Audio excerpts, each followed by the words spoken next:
ඔයාලට අද ඉතින් ගේන්නේ ට්‍රිප් එකේ අන්තිම කොටස part 5. යුරෝප් ඇතුලේ ඉන්න කෙනෙක් නම් එයාලට ෂෙනගන් වීසාවක් තියෙනවා නම් ඔයාලටත් පුළුවන් අපි ගිහපු තැන් වලට යන්න. හරිම ලස්සන රටවල් ටිකක් අපි ගියේ. ඉතින් මම හිතනවා යන්න ඉන්න කෙනෙක් නම් ඔයාලට අපි ගියපු තැනුත් වැදගත් වෙයි කියලා. ගොඩක් අය මගෙන් අහලා තිබ්බා කොච්චරක් බජට් එක ගියාද?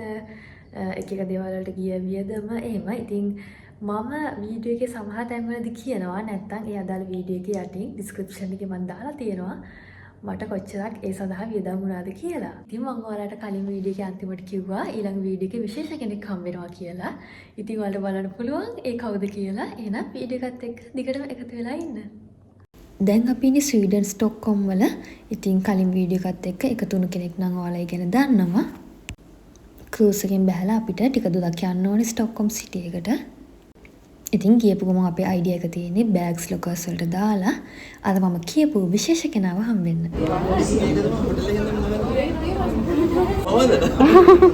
හායි මේ ඉන්නේ YouTube channel එකේ ඉසුවා. මේ මාව දන්නේ නැතිනොත් කට්ටිය මෙයාව දන්නේ නැති අනිවාර්යෙන්. මෙයාව subscribe කරන්න කියලා පටන් ගත්තම කියනවා. අපි යාළුවෝ ටිකනේ. ඉතින් දැන් දැක්කනේ ඔයාලා කවුද කියලා. මුලින්ම ඉතින් මගේ යාළුවා ටිකත් අඳුනලා දුන්නා. හරිම සතුටේ ඉතින් ලස්සන හමුවීමක්. ඉතින් Me and Europe YouTube channel එකේ ඇත්තේ මම හමු වෙච්ච වීඩියෝ එකත් ඉතින් බලපු නැති කෙනෙක් නම් පුළුවන් ඒ අයගේ Me and Europe කියන YouTube channel එකට ගිහිල්ලා ඒ වීඩියෝ එක බලන්න. අපි දැන් ඉන්නේ ස්ටොක්හෝම් සිටි එකේ. අපි ක්‍රූස් එකේ ඇවිල්ලා එතනින් ටැක්සි එකක් අරගෙන සිටි එකට ආවා. චුටක් ලොකෝ එකක් හොයාගන්න බැරි වුණා ලොකස් ගණන්. පැයකට යුරෝ 3ක් විතර පොඩි ලොකෙකුත් ඉතින් උනත් අපිට ගොඩක් ගන්නත් වෙනවා සහ සෑහෙන ගාණක් යනවා. පැය ගණන් වැඩි නිසා අපි පැය මෙතන ඉන්න හින්දා පැය ගාණකට අපිට ලොකු ගාණක් යනවා. ඉතින් ඒක හින්දා හිතුවා අපි නැවතිලා ඉන්න තැනට ගිහිල්ලා බෑග්ස් ටික දානවා කියලා. ඉතින් ඉසුදු අය තමයි අද අපිට ස්වීඩන් වල ලස්සන පෙන්වන්නේ. බලන්න කැමති කෙනෙක් නම් වීඩියෝ එකත් එක්ක එකතු වෙලා ඉන්න. මේක තමයි ස්ටොක්හෝම් වල සතිපොළ. සතිපොළ. මෙයාලා පොලේ එක්කන් ආවා. මේකේ තියෙන දේවල් අපිට ගන්න බෑ ඇත්තට. ඇයි? ගණන්.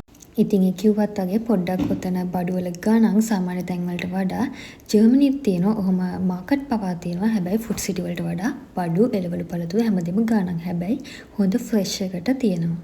ඉතින් ස්වීඩන් ගැන කිව්වොත් කැපිටල් එක තමයි ස්ටොක්හෝම්. ඒ වගේම මේන් ලැන්ග්වේජ් එක තමයි ස්වීඩිෂ්. කරන්සි එක ස්වීඩිෂ් ක්‍රෝනා. ඒ වගේම ස්ටොක්හෝම් දූපත් 14කින් තමයි හැදිලා තියෙන්නේ. පාලම් 50කට වඩා ප්‍රමාණයක් තියෙනවා.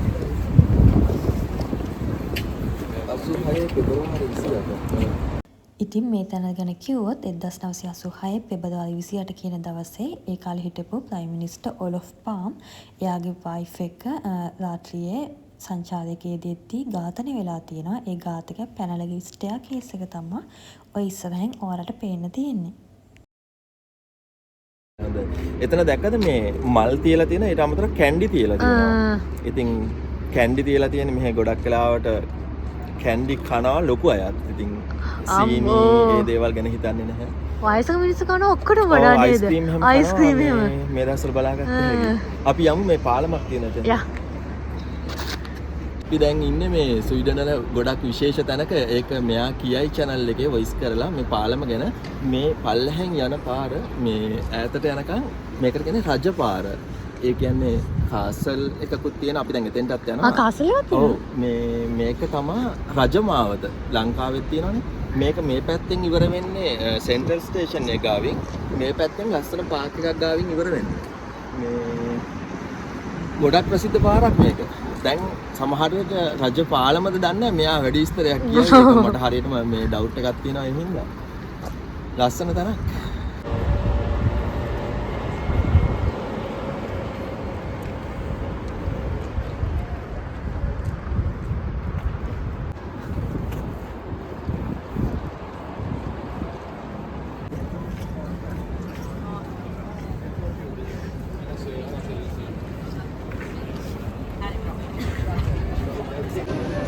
සෑහෙන විසි සිටිය එකක් හොල්ට පේනවා ඇති මාල් දෙට කට්ටි ඉන්නවා සහ පොඩ්ඩක් ඉන්ට්‍රස්ටින් තැනකට ආවේ ඩීජේ හයියකට මේ දවස්වල චුට්ටක් බලනවා කැමරාස් ගැන. ඔයගලන්ට ක්වොලිටි වීඩියෝ එකක් දෙන්න එයා කැමරාව බලනවා. හැබැයි මේ තියෙනවා. ඔක්කොම බඩු තියෙනවා. මේ දෙන්නව තරංග ආවා මම මේ උදෙන්ම ඇවිල්ලා DJ එක බඩු වගේක් ගත්තා. මෙයාටත් දැන් හොඳ කැමරාවක් අරන් දෙන්නද? බෑග් එක දැක්ක වෙලා ඉඳන් දැන් මට DJ අයියක තමයි. ඔව්. හැබැයි වීඩියෝ ක්වොලිටි යමු. ඇතුළට ගිහිල්ලා බලමු. ඔයාලා නියන් යුරෝප් YouTube channel එක දැන් දන්නවනේ ඉතින් දන්නවා කොච්චර ක්වොලිටිද කොච්චර වීඩියෝස් ලස්සනද සහ මම දැකලා තියෙන ස්වීඩන් වල මම දැකලා තියෙන එකම channel එක මේ සහ සෑහෙන subscribersලා ඉන්න නියම channel එක. ඉතින් ටික කාලෙක ඉඳන් මම ඔස්මෝ DJ අය කැමරාස් ගැන පොඩ්ඩක් හොයලා හිටියා. ඉතින් හිතේවත් නැති වෙලාවක ස්වීඩන් වල තිබ්බා ඒකේ shop එකක්. ඉතින් මම ආදි ආසාවෙන් ගිහලා බැලුවා. ඉතින් කැමරාස් ගැන දන්න කෙනෙක් නම් ඔයා ඉතින් ඔයාලා කමෙන්ට් එකක් දාන්න මොන කැමරාස්ද හොඳ. ඉතින් මොනවාද ඒවල තියෙන ෆීචර්ස් කියලා. ඉතින් එතකොට මට පුළුවන් ඒ ගැන දැනගන්න. ස්ටොක්කොම් කියන්නේ ස්කැන්ඩිනේවියන් රටක්. අවුරුද්දේ වැඩි කාලයක් සීතල තියෙන හරිම ලස්සන රටක්. ඔයාලා කලින් මගේ වීඩියෝස් බලුවා නම් ඔයාලා දකින්න ඇති ඒ ගියෙත් මේන් සිටි වලට ඒත් මෙච්චර බිසි වෙලා තිබ්බේ නැහැ. හැබැයි හරිම ලස්සන සුන්දර රටක්. ඉතින් ඔයාලට පුළුවන් ද මේ ෂොප් එක මොකක්ද කියලා ගෙස් කරන්න. ඉතින් බැලුවාම නම් පේන්නේ කැන්ඩීස් කියලා. හැබැයි ඇත්තටම මේක සෝප් එහෙම නැත්නම් සබන් ෂොප් එකක්. බොයිස්ලා කට්ටිය ආවේ නැහැ මේ වගේ තැන් වලට අපිත් එක්ක එන්නේ නැහැ. අපි ටයිම් එක ගන්නවා එහෙම කියලා.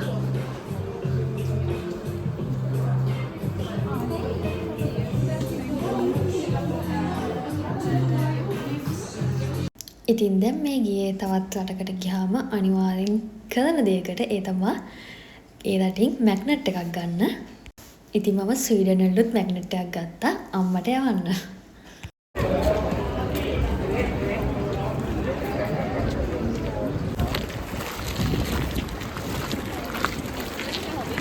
හරි ලස්සන රටක ඉන්නේ. අපි ඕල් ටවුන් එකට යන්න යන්නේ. හරිම ලස්සනයි.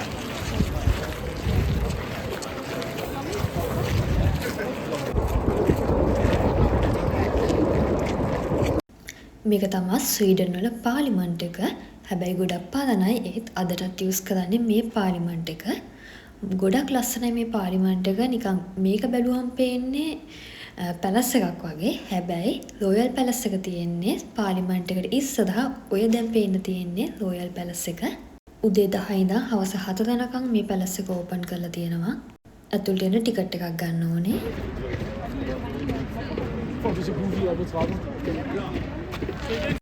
මෙතනින් තමයි ස්ටොක්කොම් වල ඕල් ටවුන් එක ස්ටාර්ට් කරන්නේ. මේ ඕල් ටවුන් එකට ගම්ලස්ථාන කියලා තමයි කියන්නේ.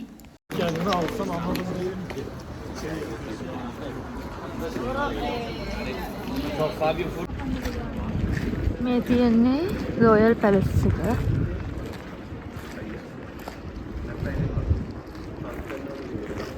සෑහෙන ලොකුයි. ඇතුළට යන්න නම් ගෙවන්න ඕනේ.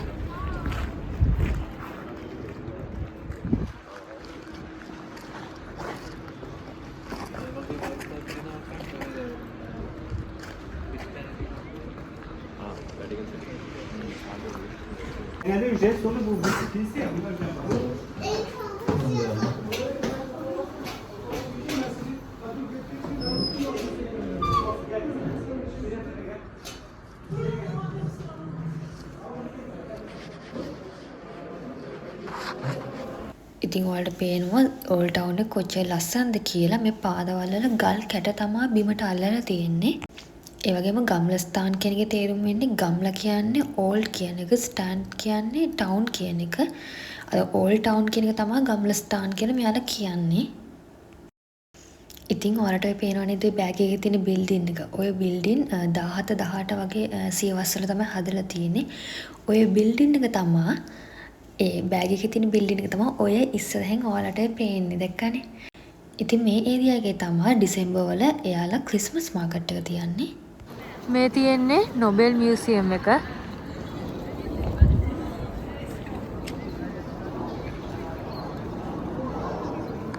එක නොබෙල් ප්‍රයිස් එකක් ගන්න දින්නේ. නොබෙල් ප්‍රයිස් පීස් ඔයාලා රණ්ඩුවක් පටන් ගන්න ඕන අපි ඒක නවත්තලා සාමතයක දින්නවා. ඒක නම් වෙන්නේ නැහැ. නේද? Nobel piece price. එහෙනම්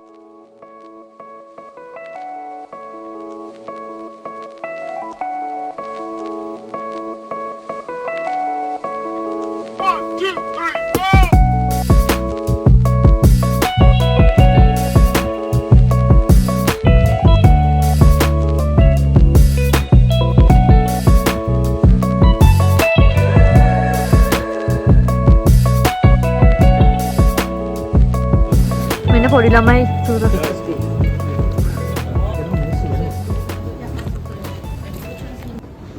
ඉතින් මේ තියෙන්නේ ස්වීඩන් වල නැරවස්ම ස්ට්‍රීට් එක. ඒ කියන්නේ පටුම වීදිය කියන එක. ඒකේ නම තමයි මම ඔය දාලා තියෙන්නේ මාර්ටන් ටොට් සිග්ලාන්ඩ් කියන එක. මේ ස්ට්‍රීට් එකේ පටුම ස්ථානය සෙන්ටිමීටර් 90ක් වෙනවා කියලා තමයි යාලා කියන්නේ.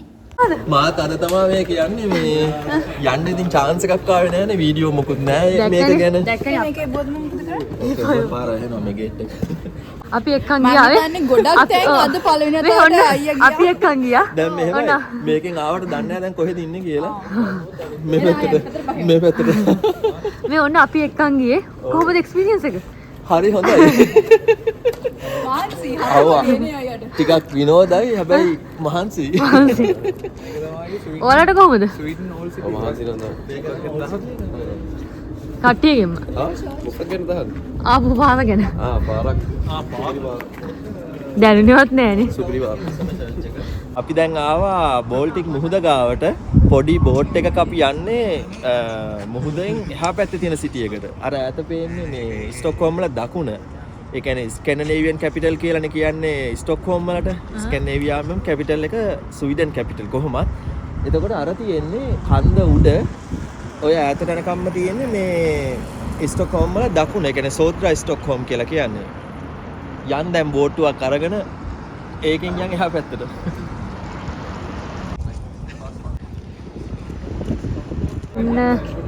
මේකේ තමයි දැන් අපි යන්න හදන්නේ. අපි වෙනම ටිකට් එකක් අරන් තිබ්බේ නැහැ. මෙතනට අපේ බැංක් කාඩ් එක ටැප් කරලා තමයි ගියේ. 75 මිනිත් අපිට යන්න පුළුවන්.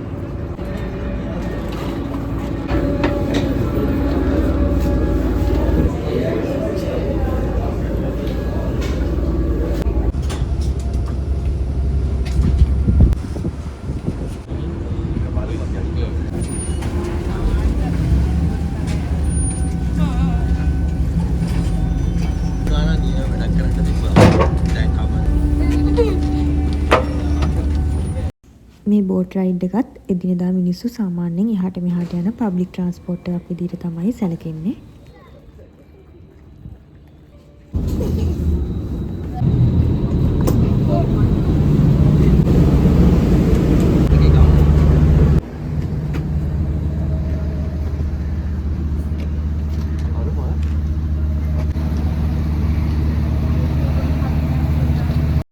දැන් අපි ඇවිත් ඉන්නේ තවත් විශේෂ තැනකට. බලන්නකො ඉතින් මේ මොකද්ද කියලා. ස්වීඩන් වල අපි දැන් ඉන්නේ ඩීපස්ට්ම මෙට්‍රෝ ලයින් එකේ කුන්ස්ටාගෝටන්. එතකොට ස්වීඩන් වල මේ මෙට්‍රෝ ලයින් තමයි world longest art gallery එක තියෙන්නේ. ඒ කියන්නේ මේ හැම මෙට්‍රෝ ස්ටේෂන් එකක්ම මේගොල්ලෝ ඩිසයින් කරලා තියෙනවා ලස්සන ආර්ට් දේවල් වලින්. දැන් මෙතනින් තමයි බ්ලූ ලයින් එක පටන් ගන්න. ඉතින් අපි මෙතන ඉඳලා යනවා සෙන්ටර් ස්ටේෂන් එකට එක ස්ටේෂන් එකක්. දැන් ඉන්නේ එතකොට පොළව යටම තියෙන එකේ යම් මේකේ ලස්සන තැන් ටිකක් තියෙනවා. ඔයාලට පෙන්වන්න පුළුවන් වීඩියෝ එකේ.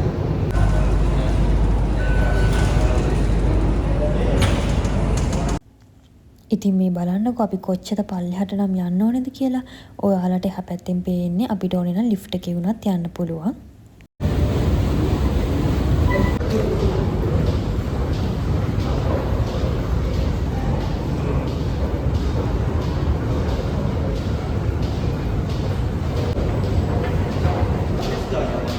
මේ වගේලු හැම මෙට්‍රෝ ස්ටේෂන් එකම තියෙන්නේ මාරම ලස්සනයි. ඒ වගේම මෙයාලට තීම් එකක් තියෙනවලු සහ මෙට්‍රෝ ස්ටේෂන් 40 ගණක් විතර තියෙනවා කිව්වා.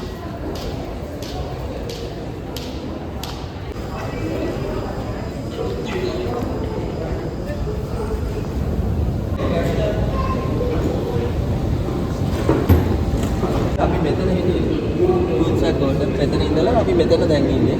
මේක තමයි මෙට්‍රෝ හබ් එක, රේල්වේ හබ් එක ඔක්කොම තියෙන මෙතන. මේ තියෙන්නේ මේ අපි දැන් ඉන්න එක. මම ඉන්නේ දැන් මෙතන. අපි මේ ලයින් එකේ ආවේ. මේකේ පොළව යට තමයි තියෙන්නේ ස්ටොක්හෝම් වල ට්‍රේන් සිස්ටම් එක. එතකොට මේ තියෙන මෙට්‍රෝ අපි දැන් මේකෙන් යනවා ග්‍රීන් ලයින් එකට. ග්‍රීන් ලයින් එකේ තමයි මෙයාලගේ හොටල් එකට යන්නේ. එතකොට මේවත් මෙට්‍රෝ. මේ ඔක්කොම තියෙන පොළව යට ස්ටොක්හෝම් සිටි එකේ. ගොඩක් ලොකු ඒරියා එකක්. දෙවිනිගේ කෑම එක වන්න. වාව්. මේක තමයි ස්වීඩන් මේන් මීල් එකක් වගේ තියෙනවා.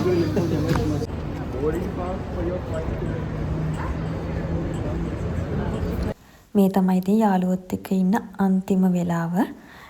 එයාලා අල්ලන්දා එයාපෝට් එකට යන්න ඕනේ ෆ්ලයිට් එක ගන්න රීගවලට. ස්ටොක්හෝම් සිටි එකේ ඉඳලා අල්ලන්දා වලට ෆ්ලික්ස් බස් එකක තමයි යන්නේ. ෆ්ලික්ස් බස් එකේ එක්කෙනෙක්ට ටිකට් එකක් යුරෝ 6ත් 7ත් අතර ගානක් තමයි වුනේ. හරිම දුකයි කට්ටියකින් වෙන වෙන්න සිදුවෙන එක. ඒත් ඉතින් අපි ගොඩක් සතුටෙන් කාලය ගත කරා. ඉතින් විශේෂයෙන්ම කියන්න ඕන දෙයක් තමයි සුදු අයියේ ඔයාට ගොඩක් ස්තුතියි අපි වෙනුවෙන් ගොඩක් ඔයාගේ කාලය කැප කරාට. ඒ වගේම තමයි අපිට ස්වීඩන් වල ලස්සන පෙන්නුවට. ස්වීඩන් වල මම දැකපු ලස්සනම YouTube channel එකක්. ඉතින් Me and Europe YouTube channel එක දිගටම කරගෙන යන්න පුළුවන් වෙන්න කියලා මම හදවතින්ම සුබ පතනවා. අපි ආයිමත් දවසක අනිවාර්යයෙන්ම හම්බෙමු. ගොඩක් තියෙනවා ආය දවසක එන්න. ස්වාමී මම මොකුත් ගත්තේ නැහැ. අයියෝ. අපේ පොඩ්ඩේට. මිකේලා. Thank you. ගොඩක් දන්නේත් නැහැ අපි ඔහේ ඇවිදලා ඉන්නවා යන ටයිම් එක භාගයක් පැත්තේ. මොකුත් ගෙනාවේ නැති ඒක මට දැන් මොකුත් ගෙනාවේ කොච්චර එකක් ගියද? ආය දවසක එන්න දෙවිනිගේ channel එක subscribe කරන්න. එහෙනම් ඉතින් ආය දවසක හම්බෙමු. බයි මේ කට්ටිය අපිට. ඔව් මේ කට්ටියත් යනවා. හරි. මේ කට්ටියත් ඉඳාවලට යනවා. අදින් කට්ටිය වෙන් වෙනවා. හැබැයි මම යන්නේ හෙට දවසේ. ඒක හින්දා මෙතන ටිකත් එක්කත් එකතු වෙලා ඉන්න. මේ ගමකට ගිහින් ගයක් අස්සගෙන. Bye. Bye. Time. Till next time. එහෙනම් කොල්ලෝ අපි. Bye. outro එකක් දෙන්නවලු. එයාලා යනවත් එක්කම ඊළඟට මට හම්බුනේ මගේ අක්කව, ඒ කියන්නේ මගේ ලොකු මාමගේ දුව. ඉතින් එයා එයාගේ හස්බන්ඩ් දැන් දෙන්නම ඉන්නේ ස්වීඩන් වල. ඉතින් මට හරිම සතුටුයි අක්කව හම්බෙච්ච එක ගැනත්. ගිය අවුරුද්දේ අක්කා ජර්මනි ආවා. ඉතින් ඒ වෙලාවේ අක්කා කිලෝමීටර් 1000කට වැඩි ප්‍රමාණයක් ආවා මං ඉන්න තැනට මාව බලන්න. අවුරුද්දකින් විතර. මේ දෙන තමයි අක්කයි අයියයි අපේ අම්මගේ අයියාගේ ලොකු දුව. 2023 මම ලංකාවට ගිය වෙලාවෙන් පස්සේ මම මගේ ගෙදරයිවත් දැකලා නැහැ. ඒත් මගේ අක්කව තමයි මම දැක්කේ හැම අවුරුද්දටම එකපාරක් හරි. ඉතින් ඒ ගැන තමයි මම අක්කාට කිව්වේ හිටියේ. යා හම්බුණා? ඔව් සතුටුයි යන්නේ. මම හිතන් දිගටම අවුරුදු දෙකක් හම්බුණා. ඔව් ඒක තමයි. ලැබෙන අවුරුද්දෙත් එනවා. ඉතින් අක්කයි අයියයි මාව ඩිනර් එකට එක්කන් ගියා. ඉතින් එයාලත් එක්ක කාලය ගත කරමින් එදා දවස ඔහොම තමයි ඉවරුනේ. හායි යාළුවනේ, අද ට්‍රිප් එකේ අන්තිම දවස, ඒ කියන්නේ 6 වෙනි දවස. අද ස්ටොක්හෝම් වල ඉන්නේ. ඊයේ රෑ ස්ටොක්හෝම් වල හිටියා. තව පොඩි ප්‍රශ්නයක් වුණා. අපි ස්ටොක්හෝම් ඉඳන් ජර්මනි කොලොන් එයාපෝට් එකට තමයි යන්න හිටියේ. හැබැයි තර්ඩ් පාර්ටි ස්ට්‍රයික් එකක් හින්දා අපේ ෆ්ලයිට් එක කැන්සල් වුණා. ඊට පස්සේ ගොඩාක් ඔප්ෂන්ස් බැලුවා. වෙන එයාලයින්ස් වල යද්දී යුරෝ 100 200 වගේ යනවා. මම ෆ්ලයිට් එක බුක් කරේ ස්වීඩන් ඉඳලා කොලොන් වලට රයන්යා ෆ්ලයිට් එක. හැබැයි යාලා ඔප්ෂන් එකක් දීලා තිබ්බා එක්කෝ රිෆන්ඩ් එක ගන්න පුළුවන් නැත්නම් වෙන ෆ්ලයිට් එකක් බුක් කරන්න පුළුවන් කියලා. අපි ඔප්ෂන් ගොඩාක් බැලුවා මොකද කරන්න කියලා. හොඳම ඔප්ෂන් එක විදියට අපිට හම්බුනේ කාල්සුහේ බාඩන් බාඩන් කියන එයාපෝට් එකට රයන්යා ෆ්ලයිට් එක ගන්න එක. ඊට පස්සේ ඒක තියෙන්නේ ලක්සම්බර්ග් රටට කිට්ටු වෙන්න. හැබැයි ගොඩාක් දුරයි මං ඉන්න තැන ඉඳලා. ඊට පස්සේ එතන ඉඳන් IC ට්‍රේන් එකක් බුක් කරා. මම හිතුවේ නැහැ IC ට්‍රේන් ගොඩාක් අඩුයි කියලා එච්චර. හැබැයි IC ට්‍රේන් එකට කාල්සුහේ ඉඳලා ඩුසල්ඩෝෆ් වලට යුරෝ 12.99ක් විතරයි වුණේ. ඉතින් එක ප්‍රශ්නයක් නැහැ. ඒ ගාණ ඇත්තටම හොඳයි. ෆ්ලයිට් එක කොලන් වලට යනවට වඩා ෆ්ලයිට් එක පොඩක් ගණන් වුණාට එයාලගේ අතින් උණු ප්‍රශ්නයක් හින්දා එයාලා එක්ස්ට්‍රා චාර්ජ් එකක් කරේ නැහැ. 0 බැලන්ස් එකක් තමයි අපිට තිබ්බේ. දැන් එහෙනම් උදේට කන්න යන්න තමයි හදන්නේ. මෙතන බ්‍රෙක්ෆාස්ට් එකත් අපිට ඉන්ක්ලූඩ් වෙලා තියෙනවා. ඉතින් උදේට බ්‍රෙක්ෆාස්ට් එක අරගෙන හොටෙල් එකෙන් චෙක් අවුට් වෙලා ඊළඟට ආයි ස්ටොක්හෝම් සිටි එකට අපි ආවා ඇවිදින්න. මොකද අපේ ෆ්ලයිට් එක තියෙන්නේ එදා දවසේ රෑ.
දැන් ඇවිත් තියෙන්නේ මෙහි තියෙන ෆේමස් ඩිසර්ට් එකක් try කරන්න.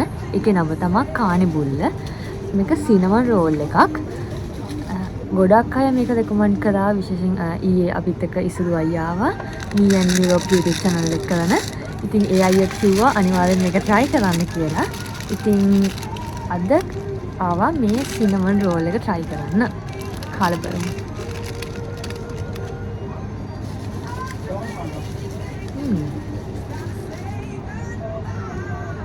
හරිම ලස්සයි. මම සාමාන්‍යයෙන් සිනමන් රෝල් වල ලොකු ෆෑන් කෙනෙක් නෙමෙයි. මේක හරිම ලස්සයි.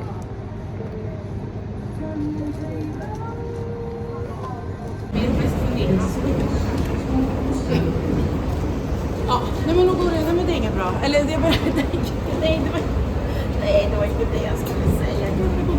ඉතින් දැන් මටත් ස්වීඩන් වලින් යන්න වෙලාව ඇවිල්ලා තියෙන්නේ. අපේ ෆ්ලයිට් එක තිබ්බේ 7:25ට.